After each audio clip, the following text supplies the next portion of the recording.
Hello everyone, welcome to Rasu Kitchen. Today my recipe is రవ్వ లడ్డు. ఇప్పుడు ప్రిపరేషన్కి వెళ్ళిపోదాం. ఇప్పుడు కడాయిలో పావు కప్ అంత నెయ్యిని తీసుకొని ఒక 8 గోడంబీలను ఇలా చిన్న ముక్కలుగా కట్ చేసుకొని వేయించుకోవాలి. 10 ఎండు ద్రాక్షల్ని కూడా వేసుకొని ఇలా దోరగా వేయించుకోవాలి. గ్యాస్ని సిమ్లో పెట్టుకొని వేయించుకోవాలి. ఇప్పుడు పక్కన తీసి పెట్టుకోవాలి. అదే నెయ్యిలో ఒక పెద్ద కప్పు సోజీ రవ్వ లేదా ఉప్మా రవ్వను తీసుకొని బాగా వేయించుకోవాలి. మీడియం టు హై ఫ్లేమ్లో రవ్వను వేయించుకోవాలి. రవ్వలోని తేమ మొత్తం పోయి ఇలా పొడి పొడిగా అవుతుంది. ఇప్పుడు నేను కొంచెం నెయ్యిని యాడ్ చేస్తున్నాను. నాకు సరిపోలేదు కాబట్టి మీరు కూడా మధ్య మధ్యలో ఇలా యాడ్ చేసుకోవచ్చు. రవ్వని బాగా వేయించుకోవాలండి.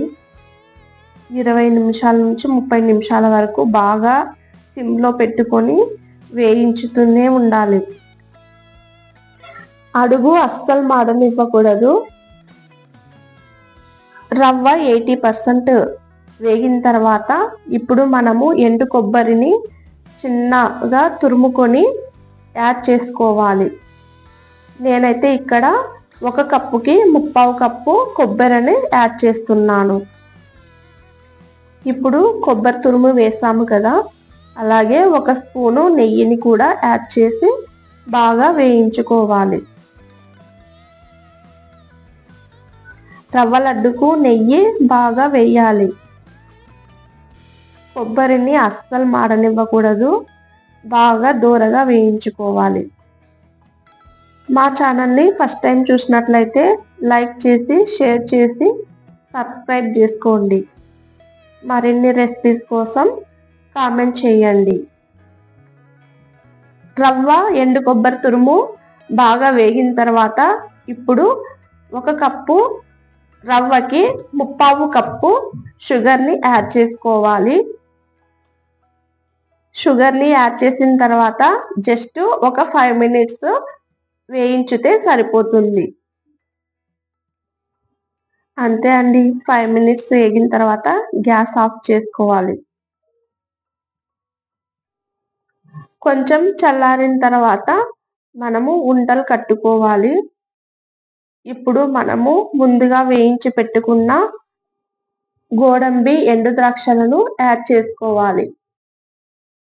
యాడ్ చేసుకొని బాగా కలుపుకోవాలి.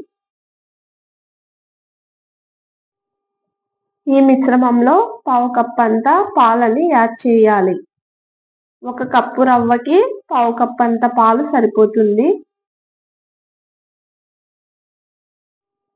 పాలు రవ్వని బాగా మిక్స్ చేసుకొని అలాగే 1 స్పూను ఇలాచీ పౌడర్ని యాడ్ చేసుకోవాలి.